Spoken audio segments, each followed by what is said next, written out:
And so it gets to my wife, and we're sitting in a booth next to each other. We always like to sit next to each other when we go out to eat, hold hands or whatever while we're eating. And I'm looking at her, waiting to hear what she shares. I'm just so interested to what she's going to say. And she looks at me and like almost immediately starts to well up, and her tears in her eyes. And she said that I was her hero.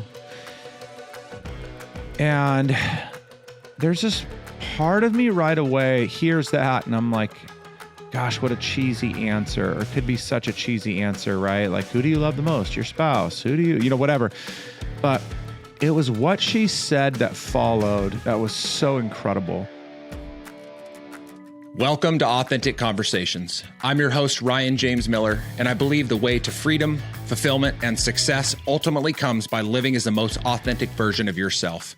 If you're ready to live the life you've dreamed of, you're in the right place. All right, what's up, guys? Welcome to another episode of Authentic Conversations. I am fired up to be solo today. When I do these episodes by myself, I'm always trying to think of valuable things that I can share with you, hopefully to help you on your journey to become the best version of the man that God has created you to be. So that can be as a business professional, whether that's as a business owner or as an employee, that's as a contributor to the community, that's just personally for yourself. Maybe that's health or fitness related.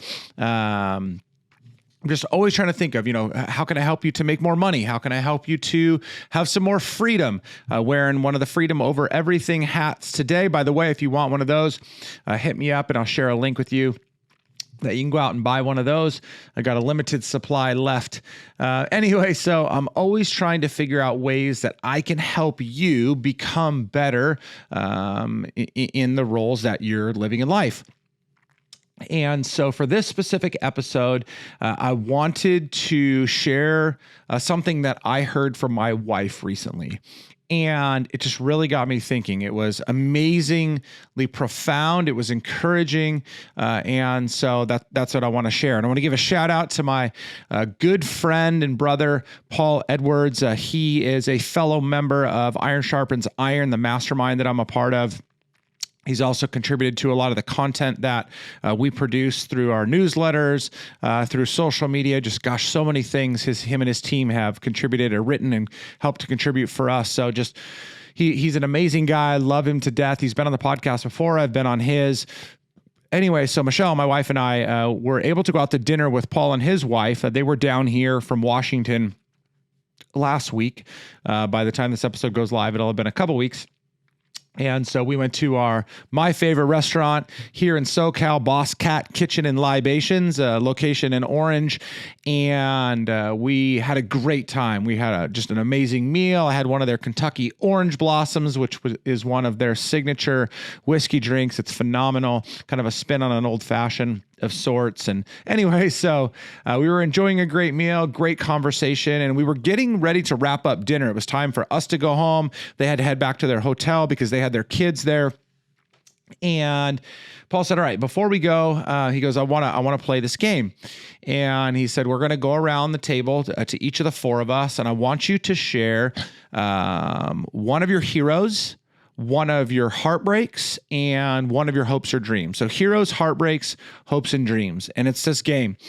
And it's a wonderful conversation piece, by the way. And I highly suggest that you do it. So anyway, so we're going to go around. His wife goes first, my wife second, me, and then Paul.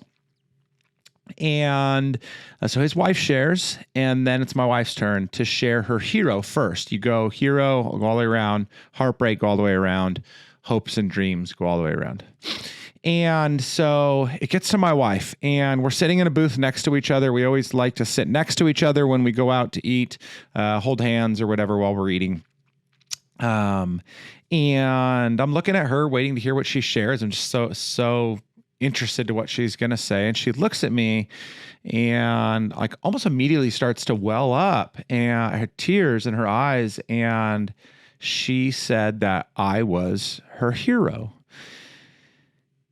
And there's this part of me right away hears that, and I'm like, gosh, what a cheesy answer, or could be such a cheesy answer, right? Like, who do you love the most? Your spouse? Who do you, whatever. But it was what she said that followed that was so incredible. And I'm not even going to repeat it all because I don't want to butcher the words that she shared. But she started out by saying that she said, for obvious reasons, he's my hero because, he physically protected my life when we were at Route 91 and I laid on top of her as gunshots were raining out. But she said, but then there's so many more things. And she went on to share just the things that she loves about me, the characteristics that I display, the way that I treat her, the way that I treat our kids, the work ethic that I have. And I got teary-eyed, and they started to drip down my cheeks a little bit, just hearing my wife say these things, because as often as we communicate, have these discussions, do date nights, so we talk about things like this, just what we value and appreciate about each other, and we try to do that on a regular basis. This was just so direct and in front of other people, and man, it was so powerful. And you may at this point be thinking to yourself, why in the heck am I, 5 or so minutes into this podcast and all I'm doing is hearing Ryan talk about his wife bragging about him? And it's not that at all. This is a good lesson, or can produce some good lessons. And I hope that it does for you. And so that's why I wanted to share it. So when I hear Michelle say those things, it immediately brings to mind the fact that, when I was 21, I got married. No, I was 22, sorry, or almost 22. No, almost 23, 22. Anyway, so I was young, but man, I loved Michelle so much. She was my best friend. We had been platonically best friends. Nothing physical, emotional like that had ever happened before we first got together there. And but she was my best friend. She knew everything about me. I knew everything about her. Even some awful stuff she knew about me. And she loved me anyway. And we got married. We bought a house days before our actual wedding.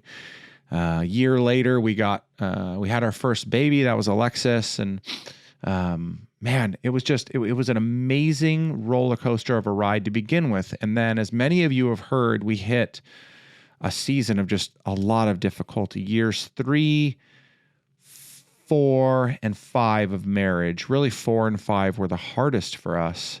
Nearly got divorced, or at least talking about it pretty regularly. And so I think to all of the reasons why my wife could have said I was not a hero.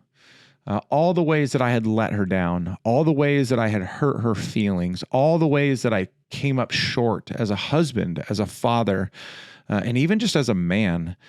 And so the first thing that comes to my mind is, God, thank you. I could not have been what my wife described me to be last week at dinner had it not been for the work that God has done in my life. Some of you may be shaking your head in disagreement that God is real, or that that's possible, but I wasn't a monster, but there is no way that I would be the man I am today without the grace of God, without the transformation that God has had on my life, without the consistent conviction and call to be better, to be a husband that sacrifices his life for his wife. I don't do that perfectly all the time. My wife will also attest to that, but boy, do I try. And so first and foremost, when I hear Michelle say, my husband is my hero, the first thing I think of is, God, thank you. And so maybe for you practically right away, what I say to you is, if you are not the husband that your wife desires you to be, I cannot encourage you enough to turn to God. open a Bible, step into church. If you've been there before, go back, invest more consistently. If your relationship is non-existent or strained with God, I don't believe you can ever be the husband that you are supposed to be, that you could ever be the father or the man that you are supposed to be. And you will ultimately never be the hero that you are called to be, because you just will never know who God has really made you to be. And so that's my first encouragement to you is if you desire more from your marriage and your life, if you are struggling really significantly right now, lean into God's calling on your life. You have questions about that, reach out to me. I'm happy to talk with you and just walk through that journey with you. It's a long one. It wasn't easy for me. It didn't happen overnight, but it did happen. And definitely required a lot of hard work on my part, but it was the Spirit of God working inside me, really pushing me, pulling me, encouraging me to do that. Okay, what else though? Beyond that, that's first and foremost, and nothing I'm going to say after that is going to replace that. But when I hear Michelle say that I am her hero, it makes me think of the changes that I've made in my life to be a better husband. And the first thing was the words that I speak to her. Man, it's so easy to express frustration, and it is so difficult to express affirmation. You know, when we're frustrated, when we don't like something, I mean, it's just easy. It's easy to speak about it. And when those little things build up, it just becomes a constant negative narrative in a house. And that woman that you love so deeply, that loves you so deeply, becomes a pain in your side, and you become a pain in theirs. It's just a constant sore spot.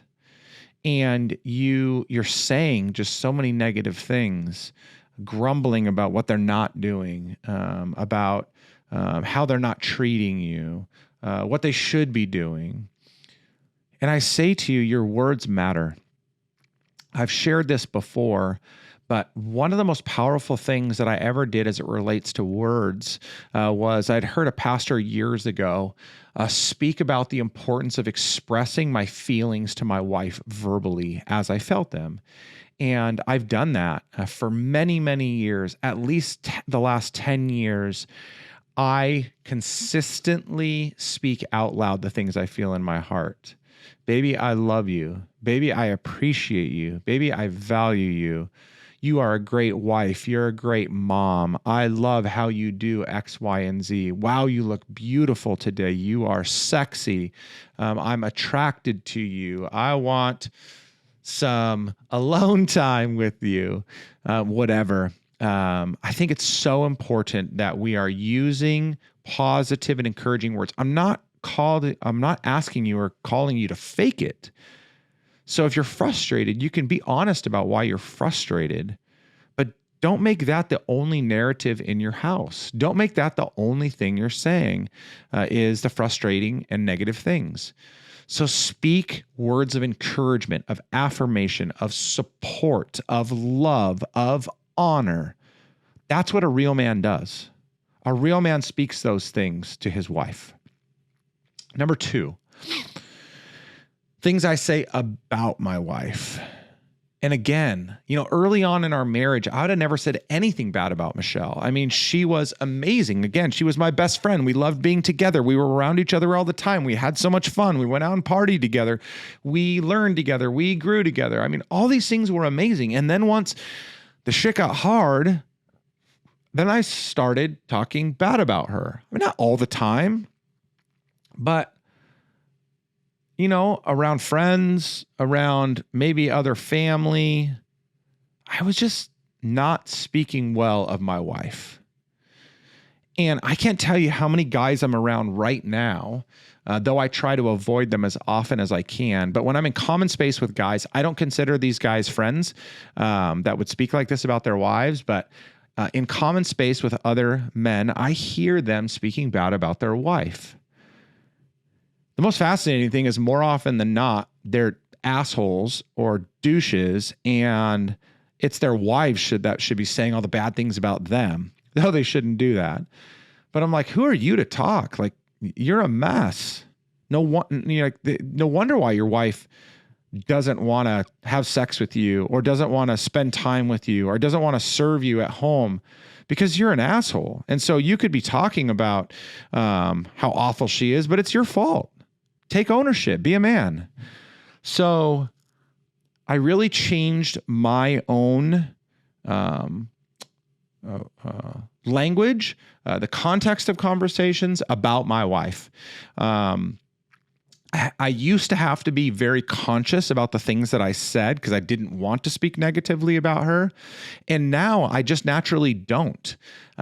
You may call BS on that, but I don't speak negatively about my wife. If there is an issue, if there's a disagreement, which are very few and far between us now, 21 years into our marriage, if there's an issue, if I'm frustrated, I speak to her. Now, if there's something that I need some advice on, I go to a trusted close friend, I speak to them, but I also know that they have my marriage's best interest in heart, and they're not going to listen to me grumble. So I ensure that I am speaking positively about my wife, and I'm also avoiding relationships with men that are speaking negatively about their spouses or their significant others. If you're going to talk shit on your wife, I don't want to be around you. That's not the type of man that I want to be, and I don't want to be around somebody like that, because that influence will eventually seep into me. It's just too hard to ignore that over a long period of time.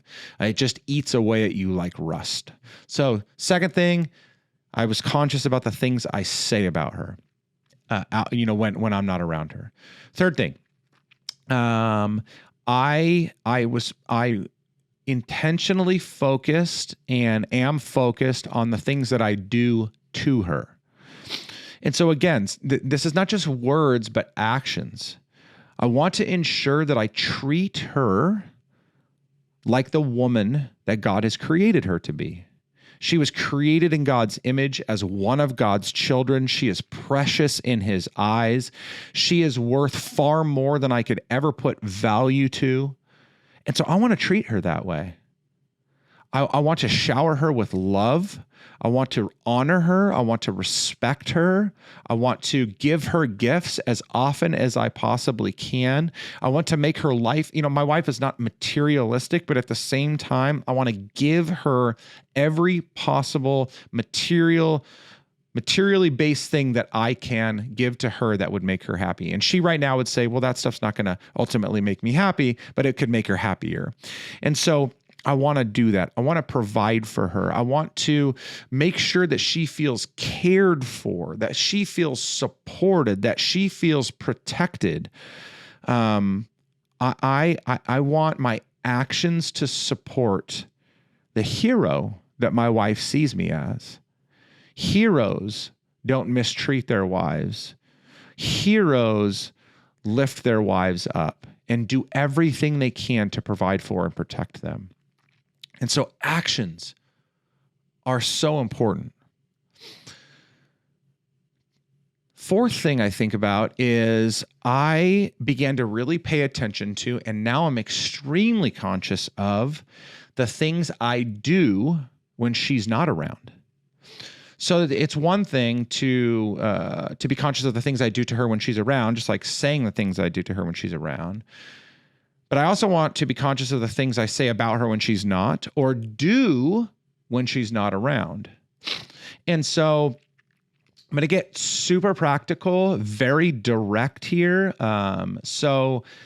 This hasn't always been the easiest thing for me to fight. Definitely all these years later in marriage, it is. But the younger, more immature me would entertain flirting with other women, checking other women out. I was playing golf a few weeks back, and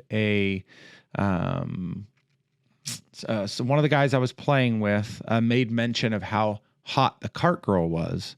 And I kind of ignored it at first, his statement.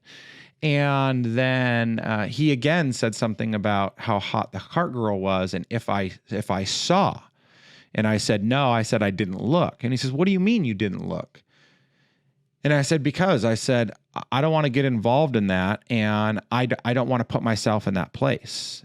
And like many guys do, he said something to the effect of, come on, man, it's just looking. I'm not doing anything.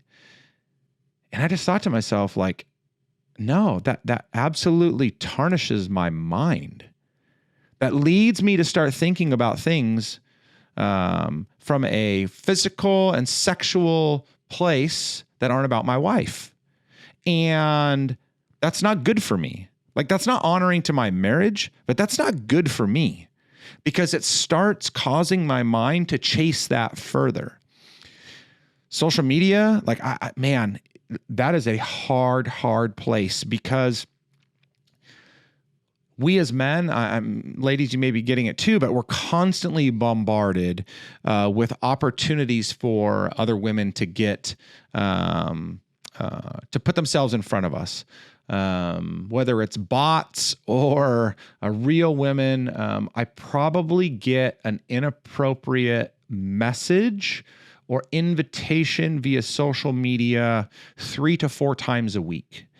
And I do everything that I can to block and delete them without even clicking. But I've got to be honest, every once in a while, I'm like right on the verge.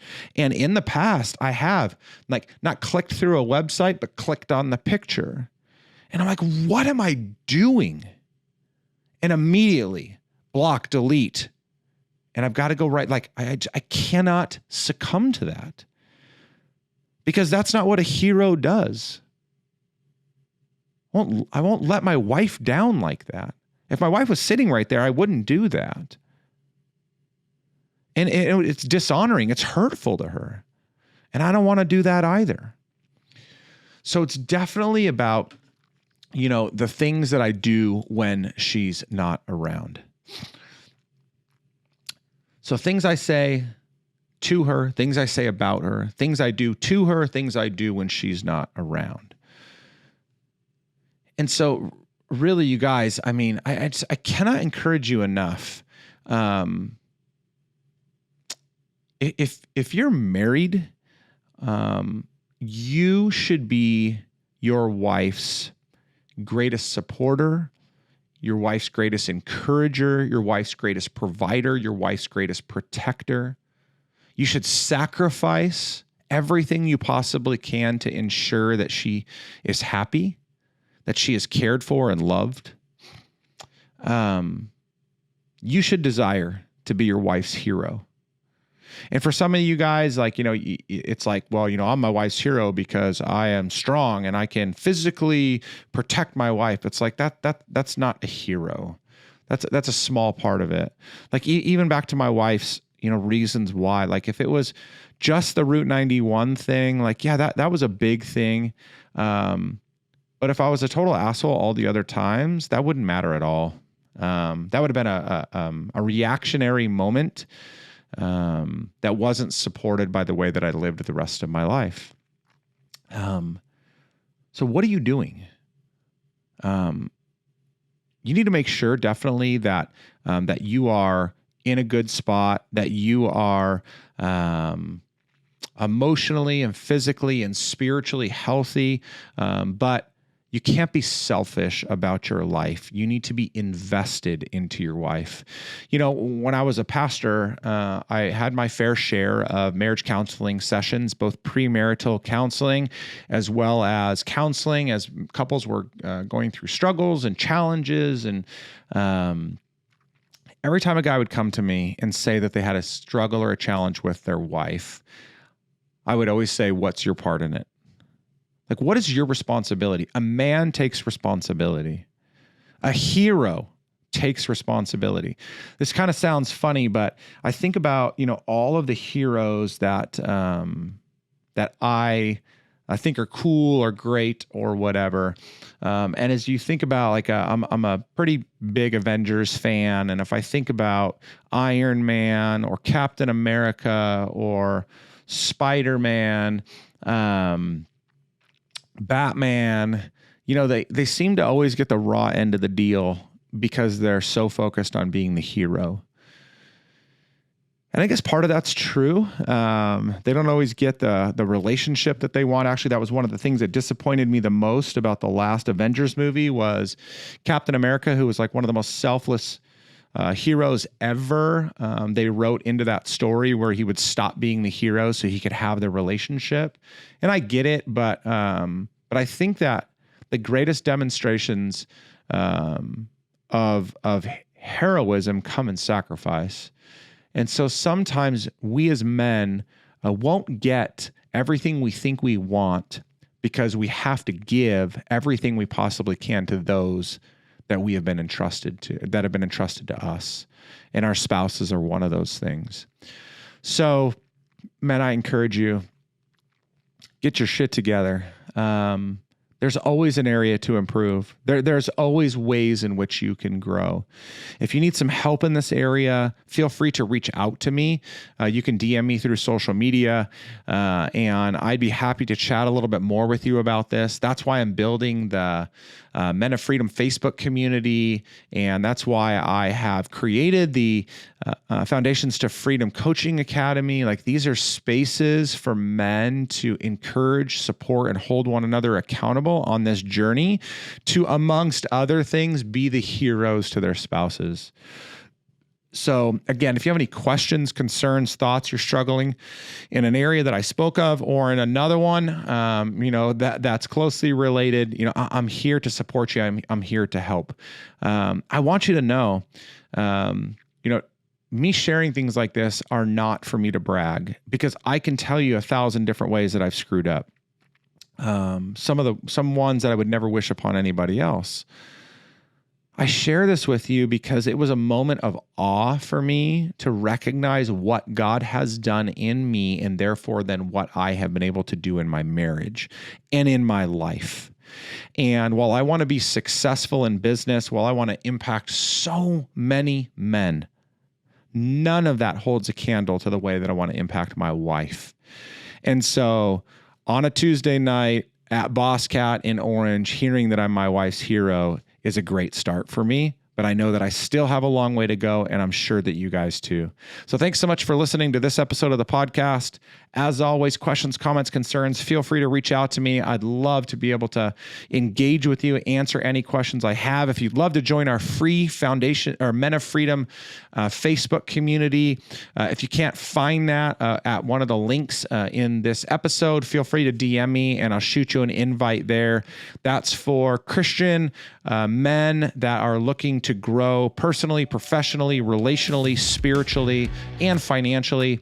And I'd be happy to welcome you into that community and let you get into some of the discussions that we're having so you can learn, grow, and so you can invest into other people. Other than that, take care. Thanks so much for your support of the podcast. Talk to you soon. Thank you for joining me on this episode of Authentic Conversations. If you are ready to live the life you've dreamed of, I'm here to help.